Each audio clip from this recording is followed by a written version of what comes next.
ಇನ್ನು Taj West end ಹೋಟೆಲ್ಗೆ ಅಕ್ರಮ ಪ್ರವೇಶ ಪ್ರಕರಣಕ್ಕೆ ಸಂಬಂಧಪಟ್ಟಂತೆ 41 ಕರವೇ ಕಾರ್ಯಕರ್ತರಿಗೆ 14 ದಿನ ನ್ಯಾಯಾಂಗ ಬಂಧನ ವಿಧಿಸಲಾಗಿದೆ. ಬೆಂಗಳೂರಿನಲ್ಲಿ ಕರವೇ ರಾಜ್ಯಾಧ್ಯಕ್ಷ ನಾರಾಯಣ್ ಗೌಡ ಈ ಬಗ್ಗೆ ಖಂಡನೆಯನ್ನ ವ್ಯಕ್ತಪಡಿಸಿದ್ದಾರೆ.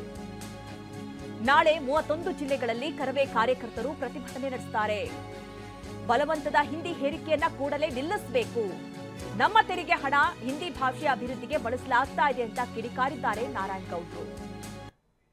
ಭಾರತದ ಬೇರೆ ಬೇರೆ ರಾಜ್ಯಗಳ 6 ಜನ ಸಂಸದರು ಬಂದು ಕೂತ್ಕೊಂಡು ಕರ್ನಾಟಕದ ಎಲ್ಲ ಕೇಂದ್ರ ಸರ್ಕಾರದ ಕಚೇರಿಗಳ ಅಧಿಕಾರಿಗಳನ್ನ ಕೂರಿಸ್ಕೊಂಡು ಕರ್ನಾಟಕದಲ್ಲಿ ಹಿಂದಿಯನ್ನು ಯಾವ ರೀತಿಯಲ್ಲಿ ಬೆಳೆಸಬೇಕು, ಹಿಂದಿಯನ್ನು ಯಾವ ರೀತಿಯಲ್ಲಿ ಬಳಸಬೇಕು, ಹಿಂದಿ ಮಾತಾಡುವ ಅಧಿಕಾರಿಗಳಿಗೆ ನಿಮಗೆ ಹೆಚ್ಚುವರಿ ಬೋನಸ್ ಕೊಡ್ತೀವಿ. ಬೆಳಗ್ಗೆ ನಮ್ಮ ಕೇಂದ್ರ ಸರ್ಕಾರದ ಕರ್ನಾಟಕದ ಕೇಂದ್ರ ಸರ್ಕಾರದ ಕಚೇರಿಯಲ್ಲಿ ಕೆಲಸ ಮಾಡುವಂಥ ಅಧಿಕಾರಿಗಳು ನಮ್ಮ ಕಚೇರಿಗೆ ಮಾಹಿತಿ ಕೊಟ್ಟರು.